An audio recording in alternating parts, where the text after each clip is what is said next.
ખેડા જિલ્લાના માતર તાલુકામાં સિંચાઈના પાણીની ગંભીર અછતને પગલે ખેડૂતોમાં ભારે આક્રોશ વ્યાપી ગયો છે।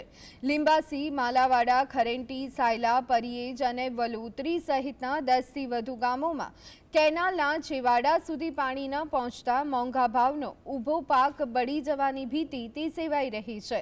નાયબ કાર્યપાલક ઇજનેરની કચેરીએ વારંવાર ઉગ્ર રજૂઆતો કરવા છતાં તંત્ર દ્વારા કોઈ યોગ્ય ઉકેલ ન લાવવામાં આવતા ખેડૂતોએ આખરી અલ્ટિમેટમ આપ્યું। જો તાત્કાલિક પાણી છોડવામાં નહીં આવે તો આગામી 25મી ઓગસ્ટે તમામ ગામોના ખેડૂતો એકઠા થઈ નડિયાદ કલેક્ટર કચેરી ખાતે મહામોરચો લઈ જઈ ઉગ્ર આંદોલન કરશે। ખેડૂતો થાકી ગયા છે બરોબર।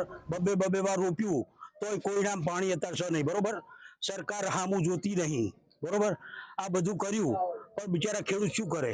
ખર્ચા કરીને એમના ખાવાના દાણા નહીં રહ્યા। હવે તો 32 ગામ આવતા હોય માતર તાલુકાના બધા આવી જાય, બધા પાણી વગર હલવાય છે સમજો।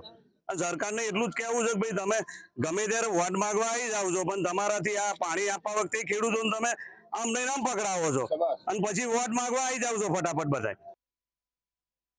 વાર પાણીની માગણી કરવા છતાં પાણી મળતું નથી। ખેડૂતની એટલી પરેશાની કે પહેલા વરસાદે માર્યા, અત્યારે પાણીની જરૂર છે તે છતાં કેનાલમાં પાણી આવતું નથી અને ખેડૂતની રોપેલી ડાંગેર જે ખીચામાં હતું ખર્ચી નાખીને તે છતાં પાણી આપતા નથી અને પાક નિષ્ફળ જવાની તૈયારીમાં છે।